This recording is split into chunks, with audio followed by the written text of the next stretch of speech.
पैदा हो। और ये दीन का इल्म सीखना, इल्म बंदे के अंदर आजिज़ी पैदा करता है, और जहलियत जो है वो बंदे के अंदर तकब्बर पैदा कर देती है, और बंदा समझता है मैं तो बड़ा हूँ।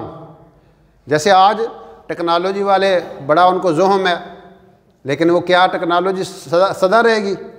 नहीं रहेगी।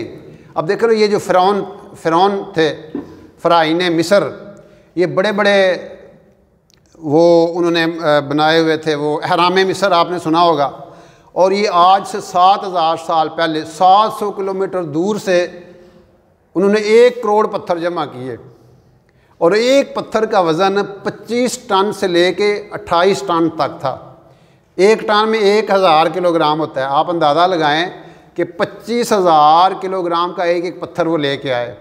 और उन्होंने ऐसा डिज़ाइन और ऐसे आर्किटेक्चर थे वो इंजीनियर जो थे, उन सहराओं के अंदर 170 मीटर हाइट तक वो लेके गए। 170 मीटर हाइट। हमारा जो आम छत होता है ना, वो 2 या 3 मीटर पे होता है, 12 फुट पे 14 फुट पे, ठीक है ना। तो बल्कि ज़्यादा बन जाता है वो, तो कि अगर 3 फुट 1 मीटर में लगाएं एवरेज, तो चलो 4 मीटर या 6 मीटर कर लें। 170 मीटर तक उन्होंने उनको नस्ब किया। और बंद थे अहराम मिस्र, लेकिन अंदर रोशनी का सिस्टम उन्होंने रखा हुआ था। अंदर का टेम्परेचर कम था, बाहर का टेम्परेचर ज़्यादा था। और वो खुराक को महफूज करने का तरीका जानते थे। वो समझते थे कि शायद एक ऐसी खुराक है जो महफूज 5-5 हज़ार साल पुरानी शायद वहाँ से निकली है।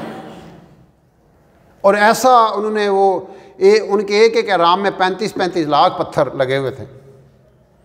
उन्होंने लाशों को उस दौर में महफूज करने का तरीका जो है ना, वो ईजाद कर लिया था। लेकिन सबसे बड़ी बीमारी क्या थी? तकब्बुर था। अल्लाह ताला ने उनका नामो निशान मिटा दिया। इसलिए कि जो आजिज़ी आती है ना, वो फिर इल्म के साथ आजिज़ी आती है, और जहलियत के साथ तकब्बुर आता है। अल्लाह ने आप सलाम ने फरमाया कि जिसके दिल में ज़र्रे के बराबर भी तकब्बुर होगा ना, बड़ाई होगी, वो जन्नत में नहीं जा सकेगा।